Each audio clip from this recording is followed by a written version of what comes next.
상쾌한 아침 원주에서 출발합니다.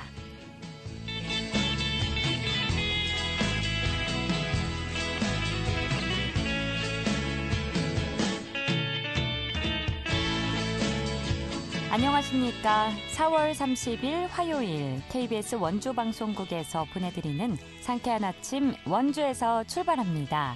저는 진행의 이은주입니다. 화요일인 오늘 강원 영동 지방에 비가 조금 내리겠는데요. 도내 대부분 지역 기온은 평년보다 높을 것으로 예상되지만 내리는 비의 영향으로 동해안은 약간 쌀쌀하겠습니다. 비는 낮부터 저녁까지 이어지겠고 예상 강수량은 5mm 미만인데요. 내일 오전까지는 간간히 소나기가 지나는 곳도 있어 작은 우산 하나 휴대해 다니시는 게 좋겠고요. 오늘도 미세먼지 농도는 전국이 좋음에서 보통 수준 보이겠습니다. 자, 오늘 준비한 소식입니다. 횡성군이 지역 대표 브랜드인 횡성한우의 경쟁력 강화 사업을 실시합니다. 자세한 내용 알아보고요. 제102회 어린이날을 맞아 생명, 평화, 꿈을 주제로 하는 원주 어린이날 큰 잔치가 5월 5일에 원주 종합운동장 일원에서 개최되는데요. 리포터 현장에서 소개해드립니다. 또 취재기자 연결해 도내 이슈 살펴보도록 하죠. 4월 30일 화요일 상쾌한 아침 원주에서 출발합니다.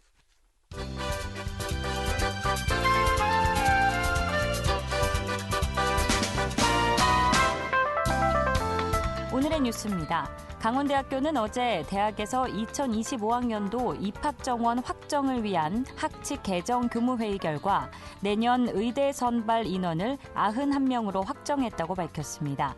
이는 기존 입학정원보다 2배 이상 많은 겁니다. 한편 이 회의에 앞서 강원대 의대 교수와 전공의, 학생 등 20여 명은 항의 시위를 열고 의대 증원을 위한 학칙 개정에 반대했습니다.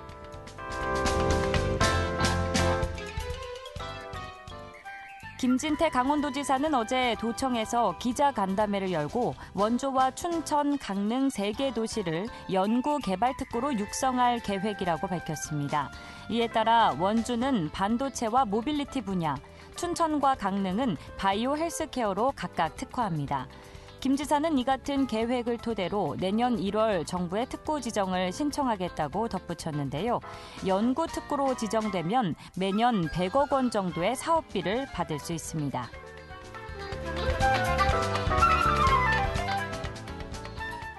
국토교통부는 올해 1분기 강원도의 땅값이 지난해 4분기보다 0.21% 올랐다고 밝혔습니다. 이는 전국 평균 상승폭의 절반 정도에 해당합니다.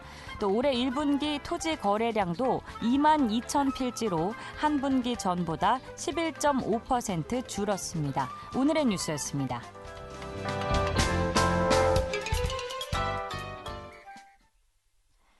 상쾌한 아침 원주에서 출발합니다. 함께하고 계십니다. 횡성군이 대한민국 명가 명품에 10년 연속 대상을 받은 지역의 대표 브랜드인 횡성한우의 경쟁력 강화 사업을 실시하는데요. 횡성군 농업기술센터 연구개발과 최현식 팀장을 연결해서 자세한 내용 알아보겠습니다. 팀장님 안녕하십니까? 네, 안녕하세요. 저 횡성군 농업기술센터 연구개발과에 근무하는 최현식입니다. 네, 반갑습니다. 네, 횡성군이 올해 약 8억 원의 예산을 투입해서 지역 대표 브랜드인 횡성한우 경쟁력 강화 사업을 추진한다고 하는데 우선 최근 횡성한우가 한국소비자협회 주관 대한민국 명가명품 대상에 올해까지 10년 연속으로 대상을 받았다는 소식 들어보겠습니다. 축하드리고요. 네, 횡성한우는 어떤 기준들을 좀 높게 평가받았을까요? 대한민국 명가명품 대상은 오랜 세월이 지나도 많은 소비자부터 사랑을 받고 소비자들의 두터운 신뢰를 받는 명품을 발굴하여 시장하는 상이 되겠습니다. 횡성한우는 지역 명품 브랜드 부분에서 대상을 수상했는데 지속적인 품질 고급화에 따른 뛰어난 맛과 횡성한우 군수 품질 인증제 등 횡성한우 생산 유통 시스템에 대한 차별화 전략이 소비자로부터 큰 사랑을 받아 10년 연속 대상을 받을 수 있지 않았나 생각됩니다. 오랜 시간 신뢰를 쌓는다는 게 굉장히 중요한 일이잖아요. 예, 예. 네, 보성에서는 녹차가 된 것 같던데 이제 이렇게 좀 우리 횡성하면 한우가 이렇게 자동으로 떠오르기까지 정말 많은 시간, 긴 시간 노력을 해오셨을 것 같습니다.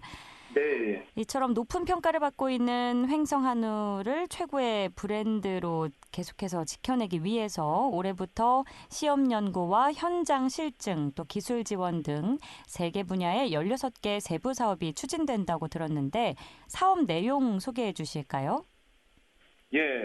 우리 행성구 농업기술센터에서 그 행성하는 부분에 대해서 이제 우리가 그 과거부터 이제 계속 이제 지속적으로 이제 시험 연구 및 현장 실증 이제 기술 지원 부분에서 이렇게 했는데 올해는 그 행성하루에 대한 그 미래 지향성 발전과 우리가 스마트 동물 복지 실현, 그다음에 한우농가 ESG 경영 활성화 기반을 두고선 우리 3개 분야에 대해서 16개 세부 사업으로 좀 추진하고 있습니다. 그래서 먼저 행성한우 계란미 사양 분야에는 거세한우 근내지방 섬세동 향상 기술 시범 등 7개 세부 사업으로 이제 운영을 추진하게 되겠고요. 네. 그다음에 이제 그 다음은 스마트 축산 및 동물복지 분야에서 3개 사업으로 해서 이제 진행을 하는데 한우 농가 ICT 기법 활용, 스마트 기법 현장 적용 실증 시험, 화재 걱정 없는 가축 원적연 발연산 보온 등을 이용한 보고 시범 등 해서 이제 진행하게 됐습니다.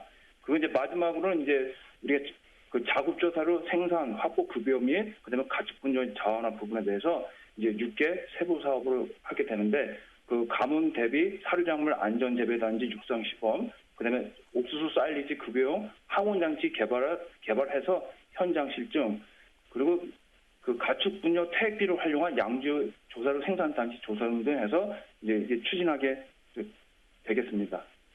네, 저야 뭐 전문가가 아니니까 구체적으로는 잘 모르겠습니다만 네. 이제 변화하는 그런 소비자의 요구에 맞춰서 네. 노력을 해 주셔야 한다는 말씀이시겠네요. 예, 예, 예. 뭐 스마트 기법 얘기도 나오고요. 네. 횡성 한우가 이렇게 소비자가 가장 신뢰하는 브랜드이긴 하지만 뭐 사료비 문제와 또 다른 브랜드와의 품질 경쟁, 또 각종 규제와 환경 문제 등 해결해야 할 과제들도 남아 있는 상황일 텐데요. 이 같은 예, 예. 사안들에 대한 좀 해결점은 어떻게 마련해 나갈 계획이실까요? 먼저 이제 지금 현재 그 타 브랜드하고 품질 경쟁도 이제 심하고, 그다음에 이제 국제 정세에 영향 따라 이제 사료비 이제 이런 부분에 그 부담도 크고, 그다음에 또 더군다나 그 환경 규제하고 악취미는 이제 또한 이제 지역 상생 이런 부분하고, 또 우리 또 앞으로 봤을 때 탄소 중립 이런 부분에 대한 과제를 해결을 해야 되기 때문에 지금 현재 있는 것보다도 우리가 앞으로 그 닥쳐올 그 미래에 대해서 그 행성 한우가 미래 지향성 발전과 함께 우리가 스마트 축산을 활성화로 해서 우리가 농가의 부담을 덜어주면서 또 우리 한우 농가가 또 한우 농가만 잘 되는 게 아니라 그 지역에 있는 경종 농가가 같이 상생할 수 있는 그 ESG 경영을 이제 유도하려고 합니다. 그다음에 또 하나는 행성 한우의 그 경쟁력을 높이기 위해서는 우리가 이 앞으로 미래에 대해서 방향을 어떻게 가야 될 것인가, 이제 이런 부분에 대해서 많이 생각을 해야 되는데, 그래서 행성한우의 미래 지향성 발전을 위해서 먼저 우리가 지금 현재 그 농촌에서의 문제는 이제 고령화되는 문제니까 네. 우리가 청년 우리 한우 농가나 승계농들을 더 유입하고 더 활성화시키기 위해서 우리가 기술력 축적할 수 있는 부분하고 그다음에 경쟁 우위를 선점할 수 있도록 하기 위해서 우리가 행성한우 기술, 그 행성한우에 대한 그 신기술 보급, 시험 연구를 그런 청년 우리 한우 농가나 승계농들을 같이 참여해서 할 수 있는 기회를 마련하고, 또 우리가 또 앞으로 우리가 소비자들을 생각하는 그런 동물 복지 실현이라든가 탄소 중립 실천, 그다음에 또 우리가 스마트 축산 이런 부분에 대한 현장 애로 기술 지원을 꾸준히 그다음에 우리가 지속적으로 해서 이게 우리 행성 한우의 정책의 뒷받침이 될 수 있도록 노력할 예정입니다. 그렇군요. 앞서 탄소 중립 말씀을 해주셨는데 저탄소 축산물 농장 인증 장려 등을 통해서 좀 미래 예. 지속 가능한 친환경 한우 산업의 선두 역할을 하시겠다 이런 입장을 밝혔었는데 이에 대한 설명도 가능하실까요? 예, 그러니까 현재 그 우리가 저 좀 오해를 하는 부분들이 우리 한우 그러니까 소가 우리 지구 온난화의 주범의 온실가스 그거를 발생하는 그런 좋다고 지금 보고 있는데 우리가 그런 부분에 대한 인식을 좀 좋은 방향으로 갈 수 있게 하고 또 우리가 또 그런 뒷받침해서 저메탄 사료라든가 아니면 이제 또 한우에서 이렇게 나온 그 가축 분뇨에 대한 문제들을 에너지화하고 아니면 그걸 자원화하는 쪽으로 해서 그게 지역에서 자원이 순환이 되고 거기서 조사료가 생산이 되고 거기서 이제 그런 부분에 대해서 다시 재활용할 수 있는 부분 쪽으로도 우리가 좀 염두에 두고 있습니다. 네, 자원을 순환시키고 재활용한다고 하니까 환경 문제에 분명히 도움이 될 것 같아 보이네요. 네. 최근 제4차 횡성한우 육성 5개년 기본계획이 수립됐는데요. 한우 농가의 네. 경쟁력 강화와 소득 증대로 FTA 개방에도 적극 대응하실 계획이시라고요. 이 기본계획에는 어떤 내용들이 담겨 있는지 궁금합니다. 예, 이제 우선 이제 행정군의 그 축산과하고 저희 행정군 농업기술센터와 그다음에 이제 행정축협, 행정한우협동조, 그다음에 이제 관계된 그 기관들과 함께 그 기본 계획에 대해서 이제 협의를 좀 갖고 있는데 2026년에 미국산, 2028년에는 호주산 쇠고기 등이 그 관세가 완전 철폐되는데 이번 5개년 계획에는 이런 흐름에 따라서 그 쇠고기 수입 동향, 그다음에 소비 트렌드의 변화 등을 집중 분석하여서 그에 맞는 새로운 정책을 그 발굴하고 이제 그런 부분에 대해서 이제 진행을 하고자 합니다. 무엇보다도 2022년부터 그 사료값 상승하고 그다음에 한우 가격 하락이 우리 축산 농가에 매우 힘들게 하는 이제 그런 부분이 되겠는데 또한 이와 더불어서 우리 이상 기후와 그 불안정한 국제 정세에 따른 곡물 가격 상승과 그다음 값싼 수입 소고기가 밀려 들어와도 흔들리지 않는 행성 한우, 그다음 소비자가 지속적으로 사랑받는 행성 한우를 만들기 위해서 그런 정책들을 하고 세부 사업들을 좀 담을 예정입니다. 그렇군요. 친환경 에너지 복합타운도 설립한다고 하셨고 앞으로 환경 문제에 앞장서실 텐데 아직 남았습니다만 10월에 횡성 한우 축제가 있죠. 네. 네, 끝으로 우리 청취자 여러분 많이 놀러 오시라고 한 말씀 부탁드리겠습니다.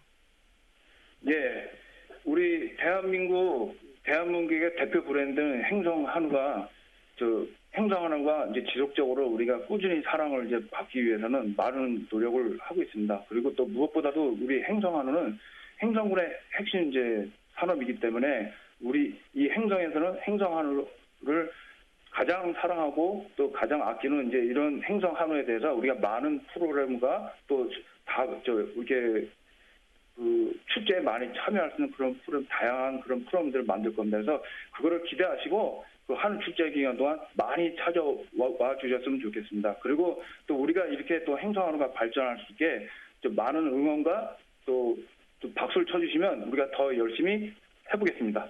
네, 알겠습니다. 앞으로도 많이 수고해 주시고요. 오늘 말씀 감사합니다. 네, 고맙습니다.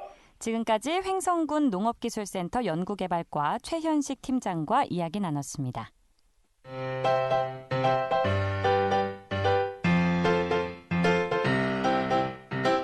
KBS 원주방송국이 유튜브 다시 듣기 서비스를 실시합니다. 매일 아침 강원 영서남부권의 뉴스와 정보를 전해드리는 상쾌한 아침 원주에서 출발합니다는 KBS 원주라디오 유튜브 채널을 통해 다시 들을 수 있습니다.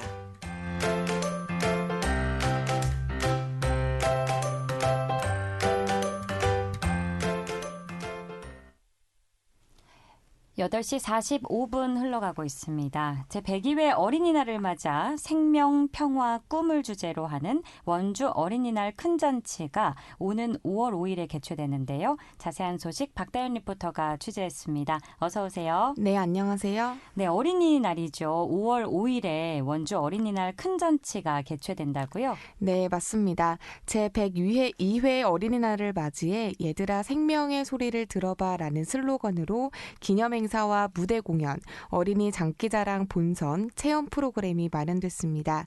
이번 행사는 원주 어린이날 추진위원회를 맡은 강원 민예총 원주시 지부가 주관하는데요.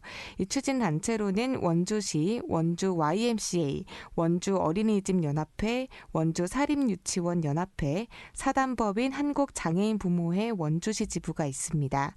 그리고 26개의 참가단체, 원주경찰서와 원주소방서, 원주보건소, 그리고 육군 36사단 등 4개의 공공기관이 참여해 총 59개의 체험부스를 운영할 예정인데요. 자세한 내용 원주 어린이날 추진위원회 김옥주 추진위원장 이야기 들어보겠습니다.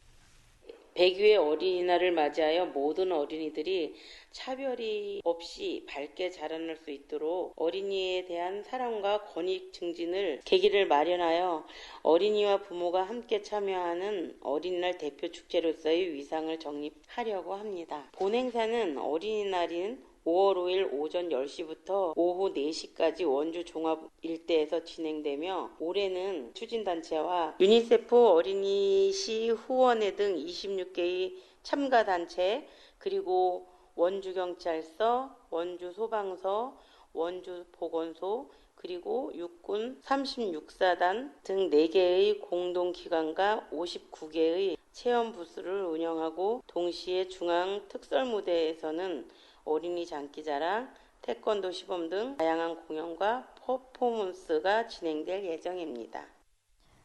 얘들아 생명의 소리를 들어봐. 이 슬로건이 참 마음에 드는데요. 이번 2024년 원주 어린이날 큰 잔치에서 어떤 즐길거리가 준비되어 있는지 궁금합니다. 구체적으로 어떤 걸 즐길 수 있을까요? 네, 우선 기념식이 끝나고 중앙무대에서는 공연이 진행될 예정인데요.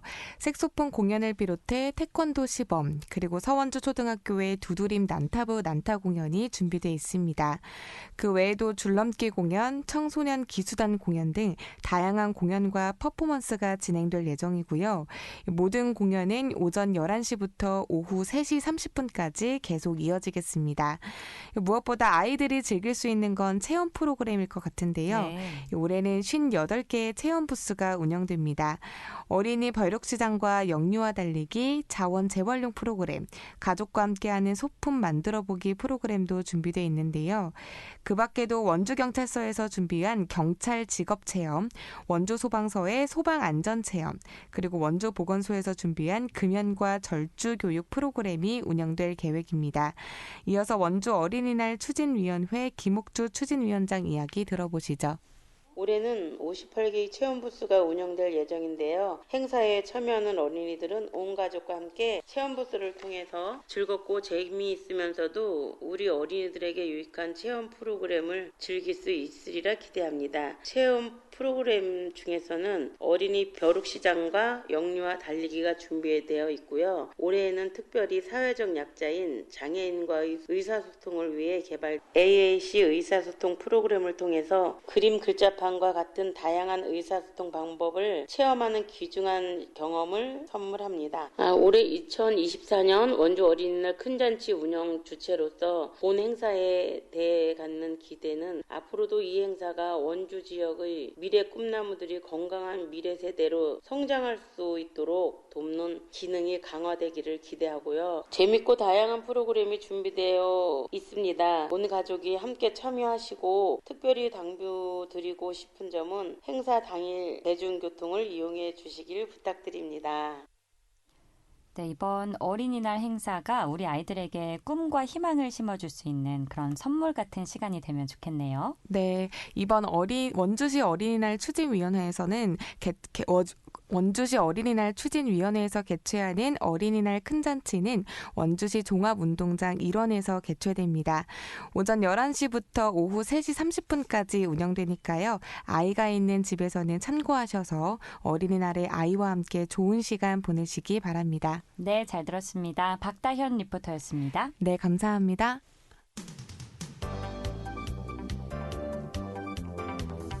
생생한 현장, 유익한 생활 정보를 전해드리겠습니다.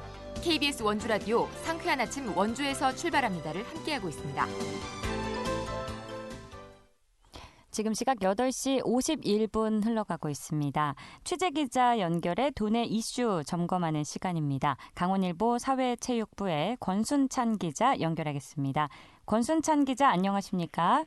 네, 안녕하세요. 네, 오늘의 첫 번째 뉴스 들어봅니다. 태릉 국제스케이트장 대체지 선정 사업에 전국 7개 자치단체가 지원했는데요. 다음 달부터 본격적인 평가가 이뤄질 것으로 예상되는 가운데 원주시는 범시민 추진단을 출범시키면서 본격적인 유치전에 돌입했다고요? 네, 원주시가 국제스케이트장 유치를 신청한 가운데 국제스케이트장 원주시 유치를 위한 범시민 추진단이 출범식을 갖고 본격적인 유치전에 돌입했습니다. 지난 23일 동부복합체육센터 공연장에서 열린 출범식에는 원광수 시장과 이재용 시의장, 정동기 시체육회장, 김영래 시자율방범대 연합대장, 김정윤 시사회단체 협의회장, 우민종 시기독교연합회장 등 공동의장단과 기관단체장, 시민 등 200여 명이 참석했습니다. 범시민 추진단은 시와 시의회 등 주요 기관과 함께 경제, 사회, 종교 등 다양한 분야의 140개 지역단체에 원주 유치 의지를 다지며 역량을 결집합니다. 원 시장은 국제스케이트장 유치를 위해 지자체 곳곳에서 적극 나서고 있다. 전국 자치단체장의 의견을 모아보니 결론은 원주시가 제일 제격이라고 평가하며 수도권 주민뿐 아니라 전 국민을 대상으로 하는 스케이트장을 만들기 위해서는 사통팔달 원주에 유치해야 한다고 강조했습니다. 원주시는 조선왕릉의 세계문화유산 등재로 연말에 철거 예정인 태릉국제스케이트장의 대체시설 유치 선정 공모를 위한 제안서를 지난 2월 대한체육회에 제출했습니다. 원주시는 판부면에 있는 옛 1107 야공단 군유휴부지를 국제스케이트장 부지로 제안한 상태입니다. 국제스케이트장 유치전에는 원주를 비롯해 춘천, 철원, 경기, 양주, 동두천, 김포, 인천, 서구 등 7곳이 참여하고 있습니다. 그렇군요. 원주가 국제스케이트장 유치에 성공할 수 있기를 바라겠고요. 다음 소식입니다. 원주 교육계의 수건이었던 원주교육지원청 이전 사업이 중앙투자심사위원회의 심사를 통과했는데 2027년 상반기 이전이 예상된다고요? 네, 원주 지역 교육계 수건인 원주교육지원청 이전 신축 계획이 10년 도전 끝에 승인됐습니다. 강원특별자치도 교육청은 최근 열린 2024년 정기 2차 중앙투자심사위원회에서 원주교육지원청 이전을 전제로 현 부지에 복합 커뮤니티 센터를 설립하는 계획이 심사를 통과했다고 밝혔습니다. 1978년 명륜동에서 개청한 현 교육지원청사는 지난 45년간 급격한 교육행정 수요 증가에 따라 공간 부족과 건물 노후화로 몸살을 앓았습니다. 2014년부터 수차례 이전이 추진됐지만 행정 절차 미흡, 현 청사 활용 계획 변경 등의 이유로 번번이 무산됐습니다. 올해 초에는 이전 적지에 단술 유치원을 건립한다는 계획이 중투의 전면 재검토 결정으로 좌절되기도 했습니다. 도교육청과 원주시는 이전 적지 활용안으로 학교 복합시설을 내세웠고 10년 만에 최종 통과됐습니다. 이에 따라 원주교육지원청은 예전 합성초교 부지로 2027년 상반기에 이전할 수 있게 됐습니다. 새 청사는 390억 원을 투입해 부지 면적 21,797제곱미터, 건축 면적 7,129제곱미터의 지하 1층, 지상 3층 규모로 지어질 예정입니다. 교육지원청 현 부지에 설립될 복합 커뮤니티 센터는 2029년 3월 1일 개관을 목표로 부지 면적 7,609제곱미터, 연면적 3,398제곱미터, 지상 4층 규모를 갖추게 됩니다. 센터에는 1층 생존수영장, 2층 돌봄지원센터, 3층 동아리실, 4층 스터디 카페 등이 들어섭니다. 네.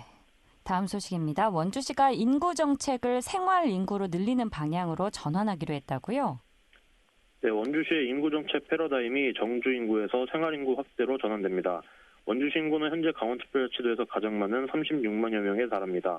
하지만 최근 인구 증가가 더디면서 박스권을 형성하고 있어 돌파구 마련에 안간힘을 쏟고 있습니다. 이에 원주시는 주민등록상 거주지 기준의 정주 인구에서 벗어나 생활 인구를 늘리는 방향의 원주형 생활 인구 확대 정책화를 서두르고 있다고 지난 25일 밝혔습니다. 생활 인구는 거주자뿐 아니라 출퇴근과 관광, 의료, 등하교 등의 목적으로 지역을 찾는 인구를 총망라합니다. 우선 원주를 찾는 관광객 수가 코로나19 확산세 이전을 회복한 것에 주목하고 있습니다. 지난해 원주를 찾은 관광객 수는 3,325만 명으로 4년 전인 2019년에 3,061만 명을 넘어섰습니다. 펀시티 원주를 중심으로 체류, 테마 연계형 관광벨트 조성과 차별화된 관광상품 개발에 매진하고 있습니다. 지역의 강점으로 꼽는 사통팔달의 교통 인프라 등을 앞세워 원주에 살면서 서울 등 수도권 출퇴근이 가능한 지역인 것도 적극 알립니다. 또 외국인 인구 유입을 위해 강원특별법 3차 개정안 특례로 제시된 외국인 체류 요건 완화와 유학생 영주 기합 패스트트랙 적용, 이민 자격 발급 요건을 완화하는 강원자치도 이민 비자 자격 신설 등에 기대를 걸고 있습니다. 그렇군요. 국내에선 통상 하루 3시간, 월 한 차례 이상 머무르며 생활 인구로 본다고 하는데 원하는 목표대로 늘렸으면 좋겠고요. 오늘의 마지막 소식입니다. 원주 만두축제가 존폐 위기에 몰렸다고요? 네, 지난해 첫 선을 보인 원주 만두축제가 존폐 위기에 몰렸습니다. 원주시의 산업경제위원회는 원주시가 올해 축제 개최를 위해 제1회 추가 경정 예산안에 편성한 원주 만두축제 예산 8억 원을 전액 삭감했습니다. 상경위 소속 시의원들은 만두를 원주 대표 브랜드로 정하기에 약하고 예산 대비 기대 효과가 적다고 지적했습니다. 예산결산특위에서도 만두축제 관련 예산을 넣고 갑론을박이 이어졌습니다. 만두축제 관련 예산이 예결위에서도 반영되지 않으면 사실상 올해 축제 개최는 불가능해질 전망입니다. 2회 추경이 남아있지만 축제 일정을 감안하면 사실상 개최가 어려워집니다. 예결위에서 예산이 수립되더라도 시가 요청한 8억 원이 아닌 일부 삭감된 가능성이 있습니다. 지난해 열린 제1회 만두축제 예산은 2억 7천만 원이었습니다. 축제 개최지인 중앙동 일원의 상원들도 예결위 결정에 촉각을 곤두세우고 있습니다. 네, 시간 관계상 여기까지 들어야겠는데요. 1년 만에 중단되는 일이 없어야 된다. 상인들은 이런 입장이지요. 최고의 매출을 냈으니까 앞으로 지켜봐야겠습니다. 오늘 말씀 감사합니다. 네, 감사합니다. 지금까지 강원일보 사회체육부의 권순찬 기자와 함께했습니다. 4월 30일 화요일에 전해드린 상쾌한 아침 원주에서 출발합니다. 오늘 순서는 여기까지입니다. 근로자의 날인 내일도 아침 8시 30분에 변함없이 여러분과 함께하겠습니다. 이은주였고요. 좋은 하루 보내세요.